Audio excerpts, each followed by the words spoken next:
A day like any other. Dr. Naomi Williams had always lived a life of balance. Balance between her demanding role as the head surgeon at one of the top hospitals in the country and her personal life, which, over the years, had grown increasingly solitary.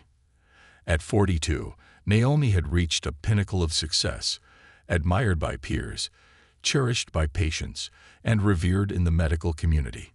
Yet tonight, as she finished another 16-hour shift, she felt the familiar tug of exhaustion. The hospital's relentless rhythm was part of her routine, but deep down, she craved a break from the intensity. The evening was calm, the soft glow of city lights illuminating the nearly empty hospital parking lot.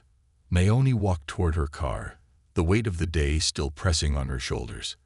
The surgery she had performed lingered in her mind, complicated procedures that had kept her sharp, but also left her drained. A sigh escaped her lips as she reached her vehicle, the quiet night offering a brief moment of solace. Little did she know, her life was about to be changed in a way she could never have imagined. As Naomi drove home, the streets were peaceful, the buzz of the city dimmed as the hour grew late. It was a little after 9 p.m., and the roads were nearly deserted. She welcomed the stillness, her mind finally beginning to unwind from the intense focus required in the operating room. She thought of nothing in particular, just the quiet satisfaction of knowing she'd saved lives today. Then, out of the corner of her eye, Naomi noticed flashing red and blue lights in her rearview mirror. Her pulse quickened. Confused, she glanced at the speedometer, well within the limit.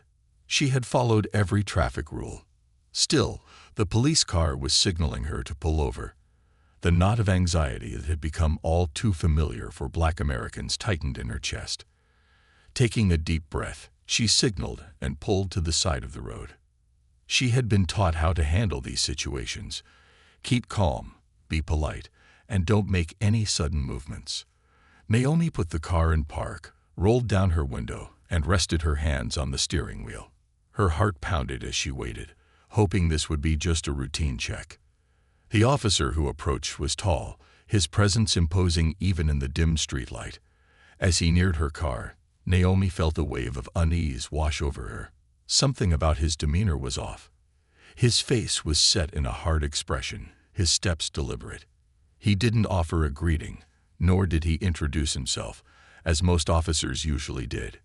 Instead, he stopped beside her window and glared down at her. "Do you know why I pulled you over?" His voice was gruff, and there was an edge to it that made Naomi's stomach flip. "No, officer," Naomi responded calmly, though her pulse raced. "I was just driving home from work." His eyes narrowed. "Where do you work?" "I'm a surgeon at Central General," she said, gesturing to her hospital ID badge, still clipped to her scrubs. She hoped the sight of it would ease the tension. It usually did. Her credentials often commanded respect. But not this time. "Step out of the car," the officer ordered abruptly, his voice sharp enough to cut through the night air. Naomi blinked, taken aback. "I'm sorry, did I do something wrong?" she asked, her voice steady, though internally she felt a ripple of fear. She couldn't understand why this was happening. She had done nothing wrong, hadn't violated any traffic laws. "I said, step out of the car," the officer repeated, his tone growing more aggressive. Without further explanation, he placed his hand on the door handle, and Naomi's heart skipped a beat. Slowly, she complied, opening the door and stepping out into the cold night air. Her hands were still slightly shaking as she stood beside her car, the officer towering over her. His eyes scanned her, but there was no sign of recognition for her status or respect for her profession. Instead, there was suspicion, as if her mere existence was an offense in itself. "Hands where I can see them," he barked, and Naomi, swallowing her pride, raised her hands to chest level, the calm facade she had mastered starting to crack under the pressure. The officer circled her, his eyes scanning her as though she were an object rather than a person. "What's in your bag?" he asked, nodding toward the small tote bag on the passenger seat. "It's just my things from work, my stethoscope, some notes," Naomi began, but he cut her off. Open it. Her instincts screamed that this was wrong. She hadn't done anything to warrant this treatment, but she also knew not to argue. Not here. Not now. Slowly, she reached into the car, her movements deliberate, and unzipped the bag, showing him its contents. The officer glanced inside but didn't seem satisfied. Without warning, he grabbed her arm, yanking her away from the car. Naomi gasped in shock as he spun her around and shoved her against the hood of her vehicle. "Hey, what are you doing?" she cried, her voice betraying her rising panic. She tried to turn her head to see him, but the force of his grip kept her pinned. "You match the description of someone we're looking for," he said, his voice close to her ear, cold and dismissive. His knee pressed into her back, making it hard to breathe. "What description?" Naomi protested, her voice trembling. "I'm a doctor. I was just driving home." But the officer wasn't listening. He tightened his grip, forcing her arms behind her back, and slapped cold metal handcuffs onto her wrists. The humiliation of the moment hit her like a tidal wave, and Naomi's breath caught in her throat as the weight of what was happening bore down on her. As the officer shoved her into the back seat of the patrol car, Naomi's world seemed to collapse in on itself. This wasn't just a misunderstanding. This was a nightmare, one she had always feared, but never thought would happen to her. After all, she was Dr. Naomi Williams, a highly respected black female surgeon. But in this moment, none of that mattered. All that mattered was the color of her skin. Her heart raced as she stared out the window of the patrol car, her vision blurring with tears of frustration and helplessness. In the blink of an eye, everything she had worked for, every ounce of dignity and respect, had been stripped away. The weight of powerlessness. As the police cars sped through the quiet streets, Naomi sat rigid in the back seat, her wrists aching from the too tight handcuffs. The soft glow of the streetlights outside seemed surreal, casting long shadows on the familiar streets she had driven countless times before. But tonight, those streets felt alien, distant, like a part of a world she no longer belonged to. The calm city that had once been her home now seemed like a hostile landscape, and her place within it felt more uncertain than ever. Naomi's thoughts swirled, caught between disbelief and simmering anger. She had been taught since childhood how to navigate the world as a black woman, to be cautious, respectful, and calm in moments of tension, especially when it came to encounters with law enforcement. Her mother had drilled into her that being anything less could be dangerous. Despite all her achievements, her education, and her status, Naomi was still bound by those old rules. But tonight, they had failed her. The silence inside the patrol car was oppressive. The officer driving barely glanced at her in the rearview mirror. His earlier aggression had morphed into a cold indifference, as though Naomi had ceased to exist beyond the confines of the metal cage she was now trapped in. Her mind raced, trying to process how everything had escalated so quickly, how a routine drive home from work had turned into this nightmare. She had heard the stories before. In fact, she had treated patients who were victims of police brutality or racial profiling. She had seen the fear in their eyes, the same fear she now felt tightening in her chest. But she had always believed, perhaps naively, that her status as a doctor, her reputation, would protect her from such an experience. After all, she was one of the city's top surgeons. Surely, that should have meant something. But tonight had shattered that illusion. Naomi shifted in her seat, trying to alleviate the discomfort of the handcuffs. Her hands felt numb, her fingers tingling as the metal dug into her skin. She leaned forward slightly, the awkward position making her muscles ache. She wanted to speak, to demand answers, but fear held her tongue. What if speaking up made things worse? What if the officer retaliated, as she had seen happen in so many tragic cases? The car turned down a dimly lit street, and Naomi's pulse quickened. They were heading away from the familiar hospital district and toward the outskirts of the city. The streets here were darker, quieter, with fewer cars and pedestrians.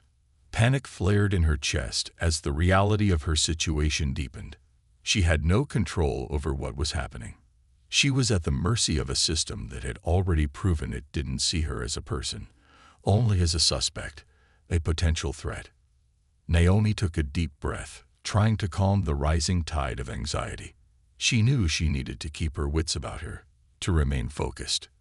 But her mind kept circling back to one question. Why? Why had this officer singled her out?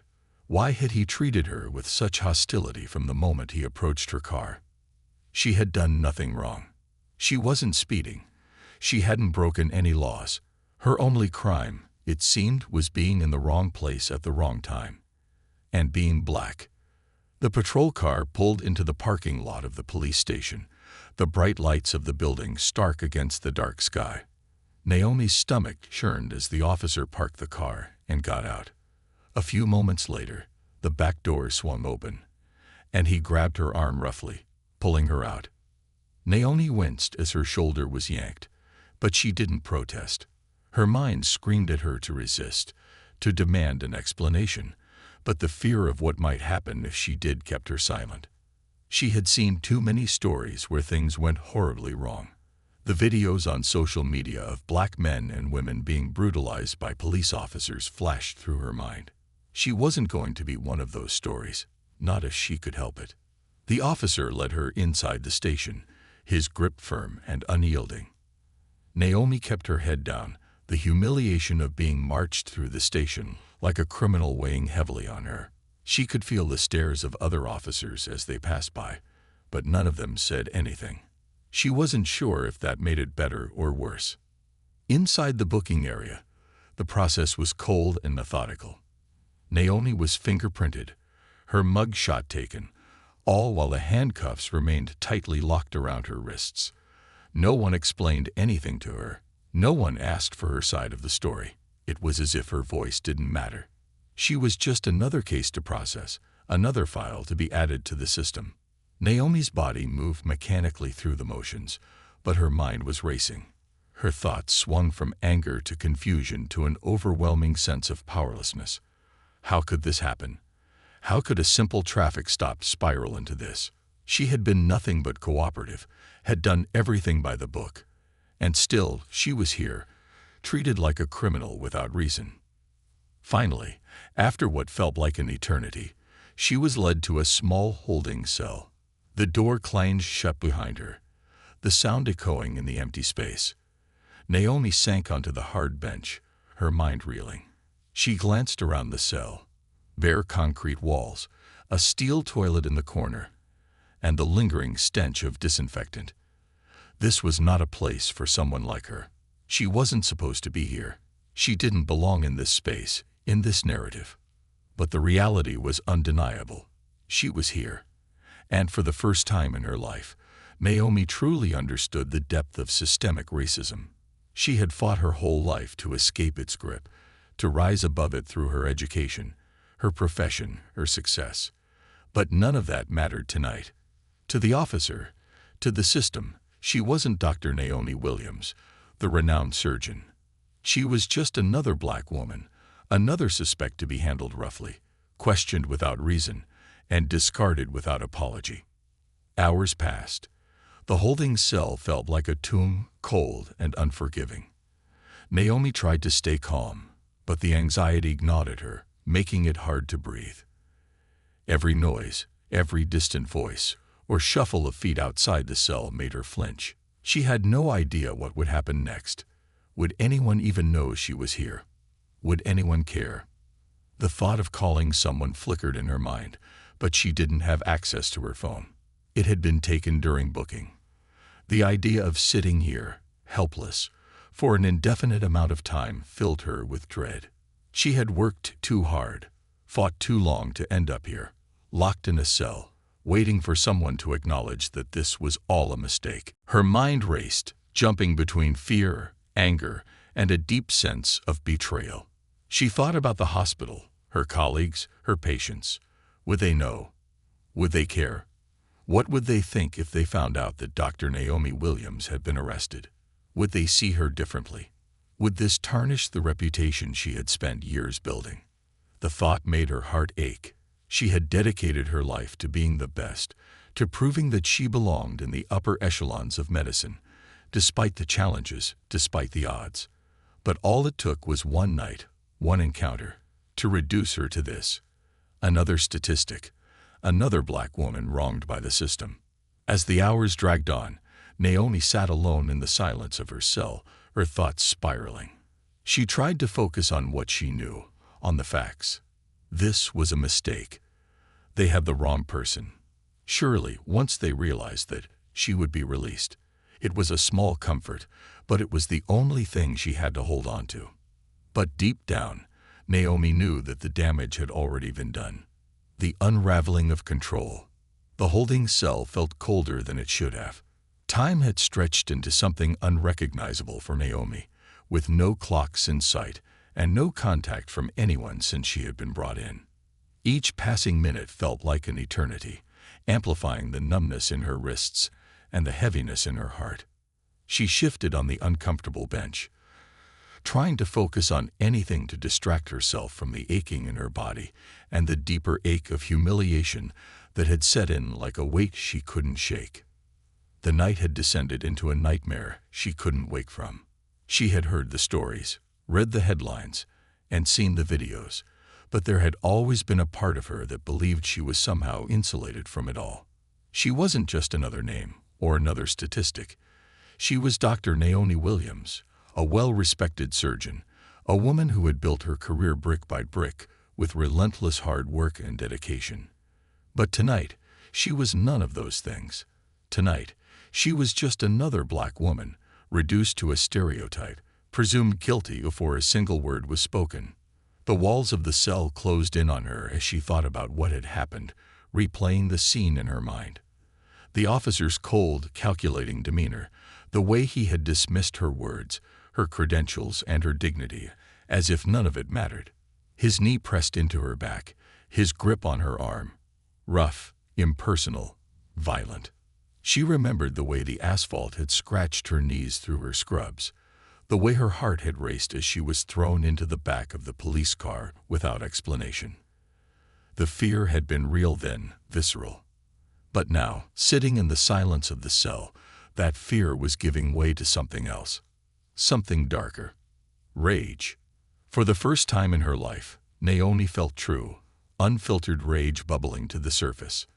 All the lessons she had learned about being calm, being polite, being the better person in the face of adversity. They felt hollow now. What good had any of it done? She had done everything right. She had worked hard, earned her place, and followed the rules. But in the eyes of that officer, none of it mattered. All that had mattered was the color of her skin. The door to the holding cell suddenly creaked open, startling Naomi out of her thoughts. A young officer, barely more than a rookie by the looks of him, stepped inside. He avoided her gaze, his discomfort evident as he muttered, "You've been cleared for release. You can follow me." Naomi's heart leaped, but the relief was short-lived. Cleared for release. That's it.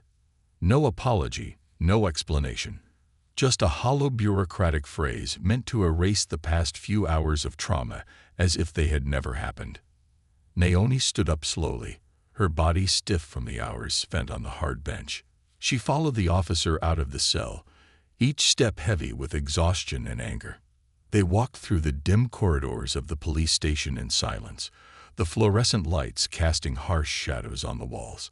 Naomi's mind was still reeling, but now it was focused on one thing: what would happen next? Her life, her career, everything she had worked for. It all felt fragile now, like it could crumble at any moment. She wondered if there would be any record of her arrest, if this night would somehow find its way back to her colleagues, her patients. Would she be looked at differently now, treated differently?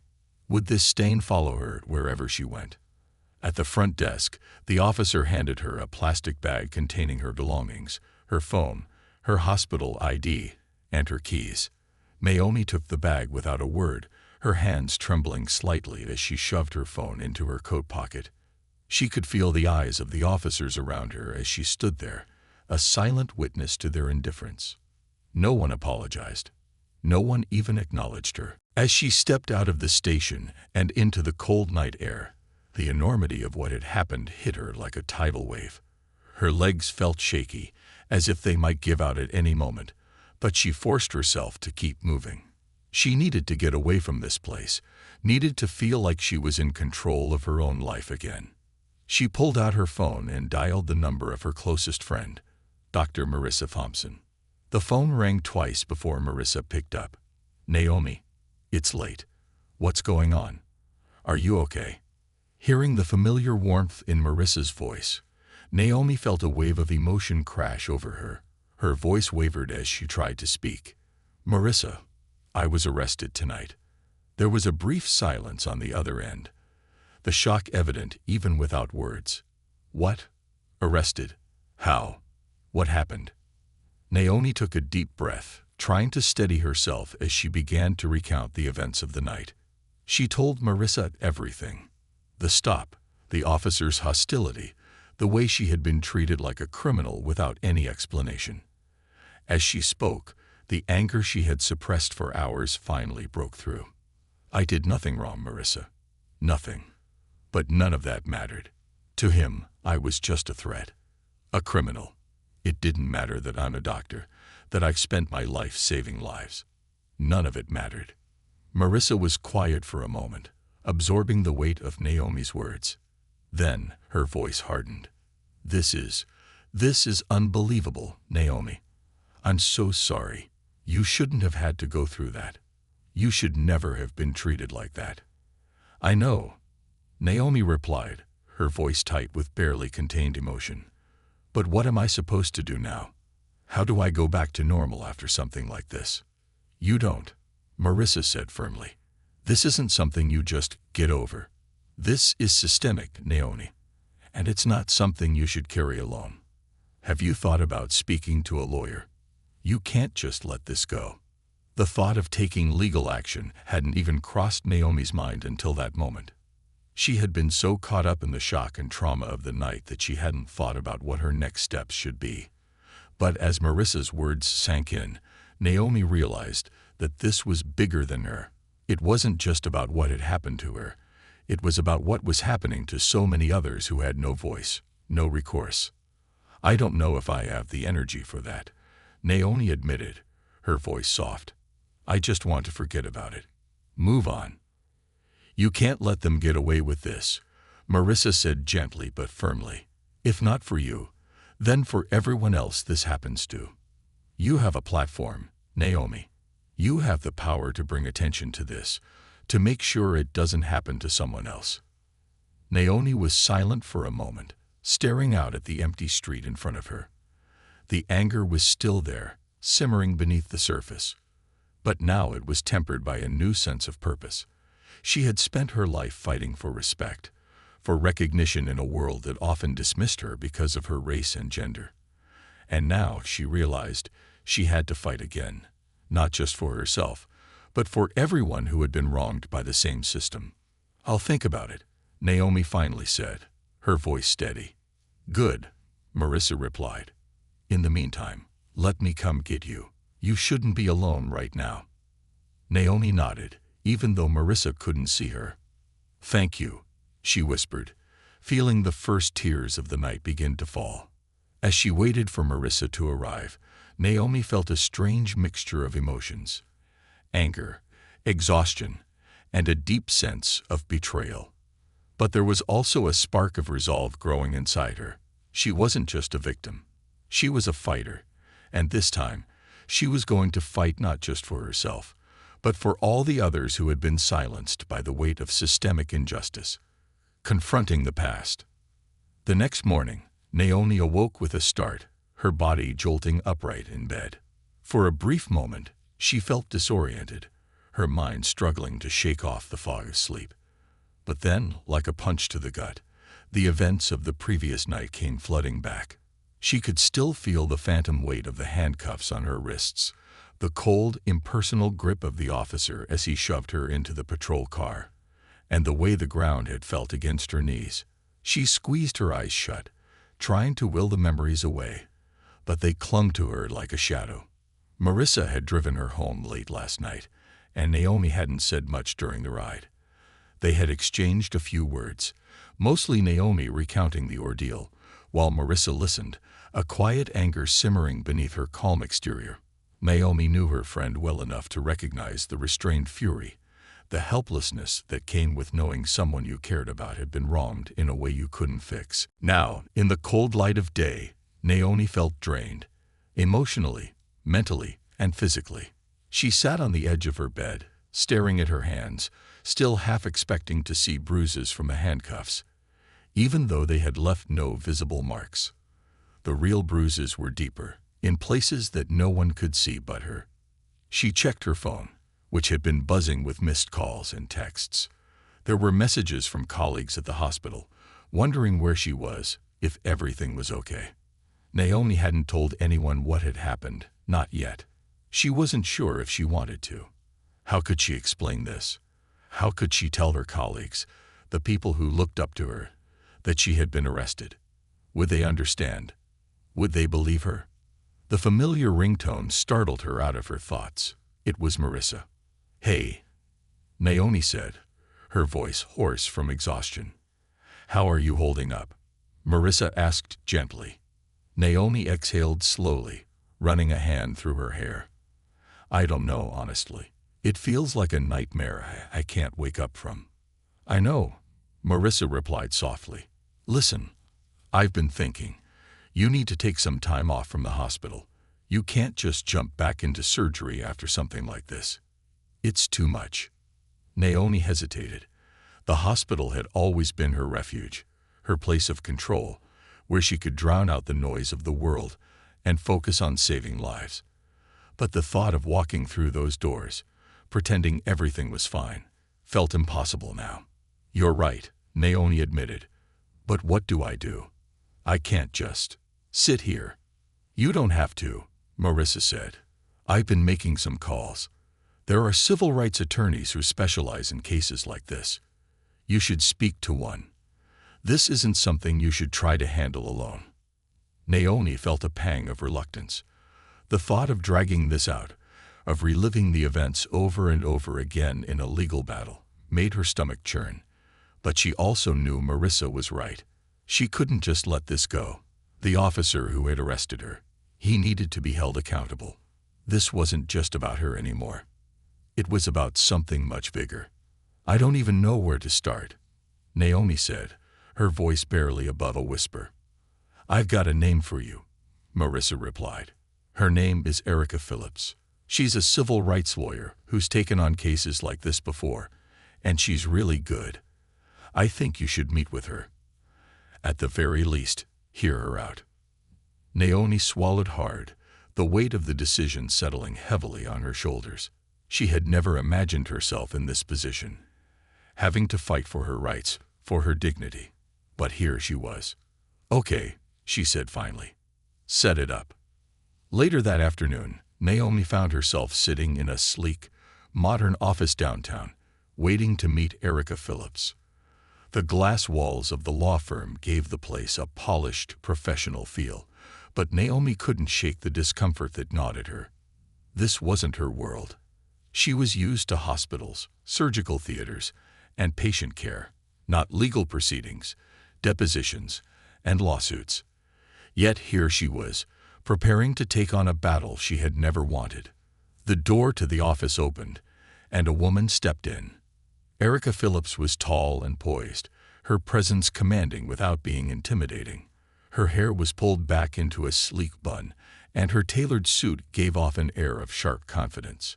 But what struck Naomi most was the warmth in Erica's eyes, a kindness that immediately put her at ease.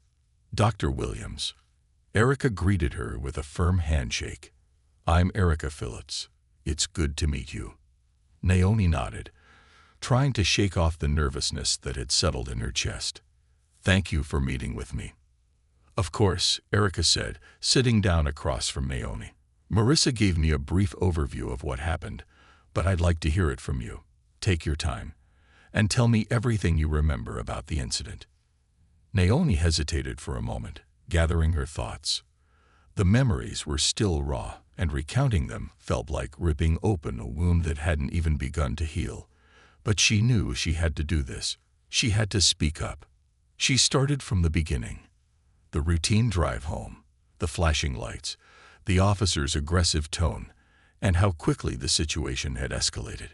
She described the confusion she had felt, how her words had been ignored, how the officer had manhandled her, thrown her to the ground, and cuffed her without any explanation.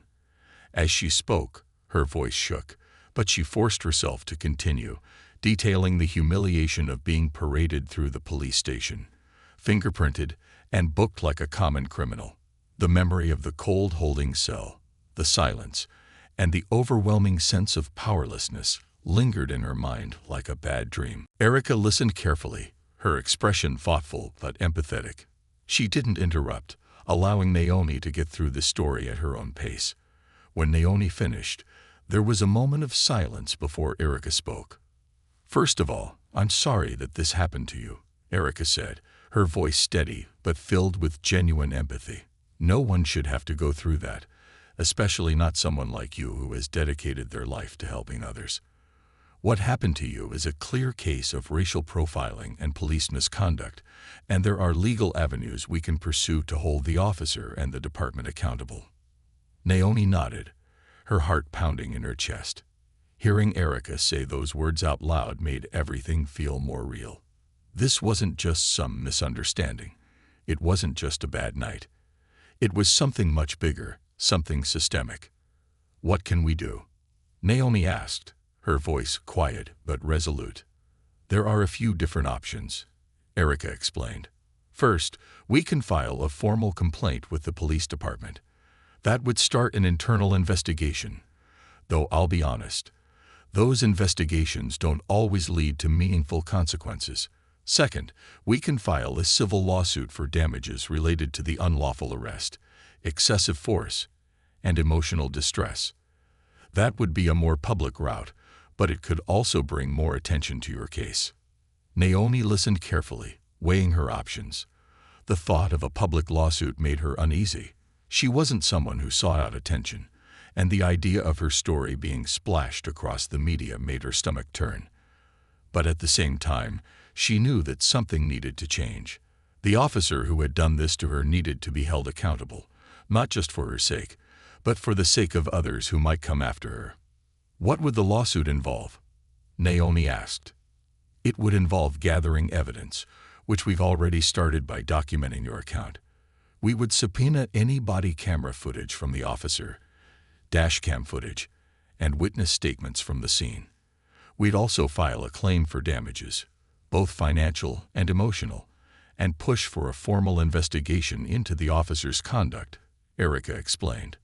Naomi nodded slowly, her mind racing. She had spent her whole life fighting for respect, for her place in a world that wasn't built for people like her. Now she was faced with another fight, one she hadn't asked for, but one that felt necessary. "I'll do it," Naomi said, her voice steady but firm. "Let's file the lawsuit." Erica smiled, a flicker of admiration in her eyes. "I'll get the paperwork started.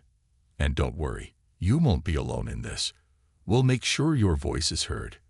As Naomi left the law firm later that afternoon, a strange sense of calm settled over her. For the first time since the incident, she felt like she was in control again. She had taken the first step toward justice, toward making sure that what had happened to her didn't happen to someone else. But as she walked through the busy streets of the city, Naomi couldn't shake the feeling that this was only the beginning. The battle ahead would be long and difficult, and it would take more than one lawsuit to fix the broken system that had allowed this to happen. Still, she was ready to fight. The fire inside. Naomi stood on her apartment balcony that evening, staring out over the city. The fading sunset cast a soft, golden glow over the skyline, but she barely noticed the beauty of it. Her thoughts were a tangled mess, emotions swirling like a storm she couldn't quite contain. It had been only a few hours since her meeting with Erica Phillips, the civil rights attorney who had agreed to take her case, and yet everything felt different now. There was a sense of purpose, a new fire burning within her, but it was tempered by the weight of what lay ahead. She gripped the balcony railing, the cold metal biting into her palms, grounding her in the moment. In the days since her arrest, the world had shifted around her. What had once been a stable, predictable life of surgical precision and patient care was now a landscape filled with uncertainty, fear, and the looming specter of public scrutiny. The thought of a lawsuit, of standing up against the system, both terrified and energized her. But beneath the surface, there was a deep, gnawing anger that she could no longer ignore. Naomi had spent her entire life trying to prove herself. Growing up as a black girl in a predominantly white, working-class neighborhood, she had always been aware of the unspoken expectations placed on her. Her mother had raised her with an iron will, pushing her to excel, to outshine, to never give anyone a reason to doubt her worth. And Naomi had done exactly that. She had graduated at the top of her class, earned scholarships to medical school, and climbed the ranks in the surgical field to become one of the most respected doctors in the city. But now, all of that felt hollow in the face of what had happened. The truth was hard to swallow. No matter how hard she worked, no matter how many lives she saved, the world still saw her through the lens of her skin color first. It didn't matter that she wore the title of doctor. To the police officer who had brutalized her, she had been nothing more than a suspect, a threat, someone who didn't belong.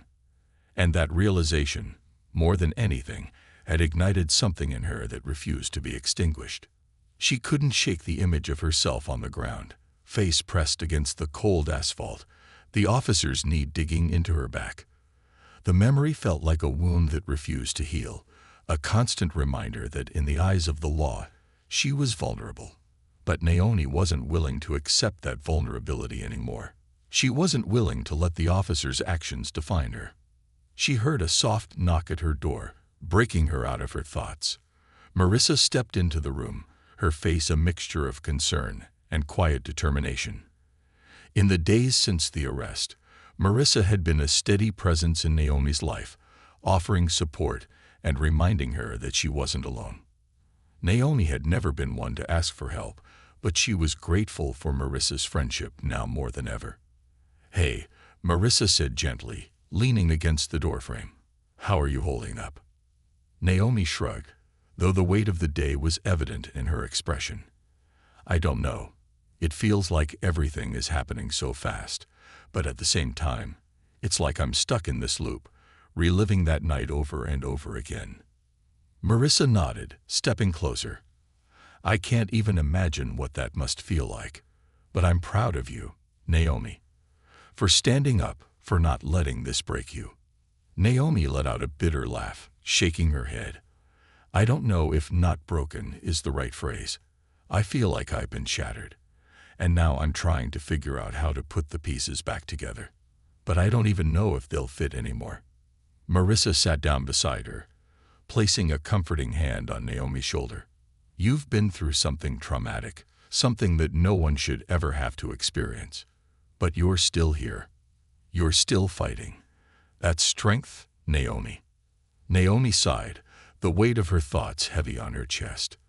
"I don't know how to fight this, Marissa. I'm a doctor. I fix people. I don't know how to take on the entire system." "You don't have to do it alone," Marissa said softly.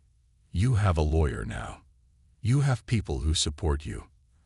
And this fight, this isn't just about you. It's about something bigger. You're not just standing up for yourself. You're standing up for all the people who've been through this and didn't have the chance or the platform to fight back." Naomi looked out at the city again, her mind turning over Marissa's words. She knew they were true, but the idea of being at the center of something so big still scared her. She had never wanted to be in the spotlight. She had always been content with doing her work quietly, helping people in her own way, behind the scenes. But now, whether she liked it or not, she was being thrust into a position she hadn't asked for. "They're going to come after me," Naomi said, her voice barely above a whisper. "The media, the police, maybe even my own colleagues. Once this lawsuit goes public, I'll be under a microscope. Every part of my life, every decision I've ever made, it'll all be scrutinized." Marissa's expression softened, but her eyes remained firm. They might try to tear you down, Naomi, but you have the truth on your side. What happened to you was wrong, and no amount of digging into your personal life is going to change that. You're strong enough to handle this." Naomi wanted to believe her. She wanted to believe that she could weather the storm that was coming, but doubt lingered at the edges of her mind. She thought about the hospital, the place that had been her sanctuary for so many years. Would her colleagues support her, or would they distance themselves, not wanting to be associated with a legal battle that might bring negative attention to the hospital? Would her patients trust her, knowing that she had been arrested, even if it was unjust? But then, in the quiet of her thoughts, Naomi remembered the faces of the people she had treated over the years. The mothers, fathers, children, people who had put their lives in her hands and trusted her to heal them. She had never let them down. She wasn't going to let herself down now. She turned to Marissa, her expression more determined than it had been all day. "I don't want to be afraid anymore," she said, her voice steady. "I'm tired of feeling powerless. If they want to come after me, let them. I'm not backing down." A small smile tugged at the corners of Marissa's lips. "That's the Naomi I know." Naomi stood up, her mind clearer than it had been in days. "I'm going to make some calls," she said, glancing at her phone. "I need to take control of this narrative before it takes control of me. If the media's going to talk about this, they're going to hear my side first." Marissa nodded approvingly. "That's a good plan. If you need help with anything, just let me know." Naomi smiled for the first time in what felt like ages. "I will. Thank you, Marissa, for everything." As Marissa left, Naomi sat back down at her desk, her fingers hovering over her phone. She knew the road ahead would be tough. The lawsuit would draw attention, and with it, scrutiny. But she was ready now. The fire inside her had been lit, and it wasn't going to be extinguished anytime soon. She dialed the number of Erica Phillips, her civil rights attorney, her resolve growing stronger with each ring of the phone. "Erica," Naomi said when the lawyer answered. "I've decided. I want to go public with this. I want to make sure people know what happened, and I want to make sure it doesn't happen again." There was a brief pause on the other end, and then Erica's voice came through, steady and supportive. "I'm with you, Naomi. We'll do this on your terms. Let's get started." As Naomi hung up the phone, she felt a sense of clarity settle over her. The fear that had once gripped her was still there, but it was no longer paralyzing. She had a plan now, a purpose. This wasn't just about seeking justice for herself. It was about changing the system that had wronged her and so many others. The fight was just beginning, but Naomi was ready. The battle for justice. The press conference was set for noon. Naomi stood in front of her bathroom mirror that morning, the reflection staring back at her, both familiar and foreign. Her hair was pulled into a sleek bun, and her face, free of makeup, bore the weight of sleepless nights and an emotional burden that had only grown heavier with time. Today was the day. After weeks of preparation, endless meetings with Erica, and Marissa's unwavering support, Naomi was about to go public with her story. Her hand shook slightly as she reached for her phone on the bathroom counter, scrolling through messages of support from a small group of close friends who knew about the press conference. She hadn't told many people. In fact, she had kept most of it private until now. But today, there would be no more hiding, no more silence. She would stand before the world and tell them what had happened, how a respected black female doctor had been wrongfully arrested and assaulted by a police officer, how her dignity had been stripped away in a single night because of the color of her skin. Naomi's heart pounded in her chest as she stared at her reflection. She had been through countless stressful moments in her life or death surgeries, leading teams through complex medical procedures, consoling patients' families, but nothing had prepared her for this.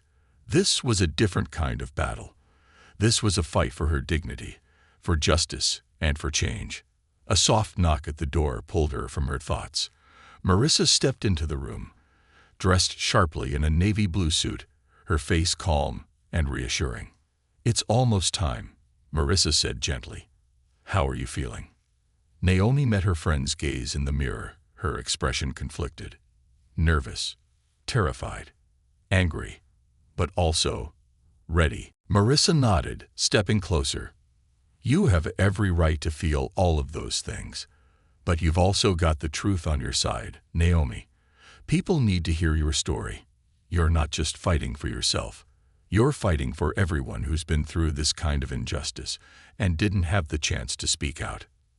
Naomi took a deep breath and nodded. I know. I've been thinking about that a lot. This isn't just about me anymore. It's about something bigger, something systemic. Exactly, Marissa said softly. And no matter what happens today, you're doing something brave. Don't forget that. Naomi offered a small smile of gratitude, her nerves still buzzing beneath the surface. Thank you, Marissa. I don't think I could have done any of this without you. Marissa smiled back. You'd do the same for me. The press conference was held outside the courthouse, a symbolic location chosen by Erica to send a message. The courthouse represented justice, and today, Naomi was here to demand it. As she stepped out of the car and into the midday sun, the sight of reporters, photographers, and a small crowd of supporters greeted her. The sound of camera shutters clicking and murmurs filled the air. But Naomi blocked it all out, focusing on the task ahead.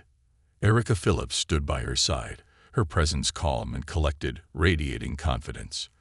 Dressed in a charcoal gray suit, Erica's aura was that of a seasoned fighter, ready to take on the system. Naomi had grown to admire her lawyer's strength and composure, and it was that unwavering support that helped her put one foot in front of the other as they approached the podium. Naomi could feel her heart pounding, her breath shallow as they stepped up to face the crowd. The microphones in front of her felt imposing, a reminder that every word she spoke today would be scrutinized, dissected, and spread across the media. But this was what she had chosen. This was the path she had committed to. Erica took the lead, introducing Naomi and outlining the legal case they were filing against the police department and the officer who had wrongfully arrested and assaulted her. As Erica spoke, Naomi scanned the crowd. She spotted familiar faces, colleagues from the hospital who had come to support her, along with Marissa standing in the back, giving her a small nod of encouragement. There were others too, people she didn't know but who had come out to stand with her. Some held signs reading "Justice for Naomi" and "End Police Brutality." Their presence gave her strength. Finally, it was her turn to speak. Naomi stepped up to the microphone, her pulse quickening as the weight of the moment hit her. She had practiced her speech countless times in front of the mirror, rehearsed the words that would tell the world what had happened to her. But now, standing here, the gravity of it all was almost overwhelming. She took a deep breath, steadying herself before she began. "My name is Dr. Naomi Williams," she started, her voice strong but measured. "I am a surgeon, a black woman, and a victim of racial profiling and police brutality." The cameras clicked furiously as her words echoed in the air, but Naomi kept her focus, her voice steady. "On the night of my arrest, I was driving home from a long shift at the hospital, where I had spent the day saving lives. I was stopped by a police officer who, without explanation, treated me as a suspect, not as a citizen deserving of respect. Despite my calm demeanor and my attempts to explain who I was thrown to the ground, handcuffed, and humiliated, simply because I fit the description." Naomi paused, her throat tightening as the memory of that night threatened to overwhelm her. But she pushed through, her voice growing stronger with each word. "I want to be clear, this is not an isolated incident. This is the result of a system that has been allowed to target, profile, and brutalize black people for far too long. It doesn't matter if you're a doctor, a lawyer, or a teacher. If you are black in this country, you are seen as a threat first." She looked out at the crowd, her gaze firm. "But today, I am here to say that enough is enough. I am not just standing up for myself. I am standing up for every person who has been wronged by this system. I am standing up for the countless black men and women who didn't get a chance to speak out. And I am standing up to demand accountability. justice, and change. There was a murmur of agreement from the crowd, and Naomi felt a surge of energy. She wasn't alone in this. She was part of something bigger, something powerful. The lawsuit we are filing today is not just about me, she continued. It's about holding the police accountable for their actions. It's about making sure that what happened to me doesn't happen to someone else. We deserve to live in a world where we are not judged by the color of our skin, but by the content of our character. We deserve to feel safe in our own communities, in our own bodies. Her voice softened, but her resolve remained unshaken. I'm scared. I won't pretend that I'm not. But I'm also determined. Determined to see this through, to stand in my truth, and to fight for what is right. I hope that by sharing my story, by standing up today, I can inspire others to do the same. This is our fight, and together, we can make a difference. Naomi stepped back from the podium, the applause from the crowd filling the air. It wasn't just polite clapping. It was a wave of support, a collective acknowledgement of her courage. She had done it. She had told her story, and now the world knew what had happened. As Erica stepped up to field questions from the press, Naomi felt the tension in her body begin to ease. It wasn't over, not by a long shot. There would be hearings, depositions, media scrutiny, and possibly attacks on her character. The road ahead would be long and grueling, but today was a victory in its own right. She had taken the first step, and she had done it on her own terms. After the press conference ended, Naomi found herself surrounded by supporters, some familiar, some strangers, offering words of encouragement, thanking her for her bravery. Marissa was among the first to reach her, pulling her into a tight hug. "You were incredible," Marissa whispered. "I'm so proud of you." Naomi smiled, her heart full. "I couldn't have done it without you." As the crowd began to disperse, Naomi stood for a moment, watching the scene unfold around her. The fight for justice had only just begun, but she felt more ready than ever. She had a strong team, a powerful voice, and a burning desire to see change. The road ahead might be uncertain, but Naomi was no longer afraid. She had found her voice, and she was determined to use it to fight for a better world, for herself, for her community, and for the generations to come. This was her battle for justice, and she was going to win.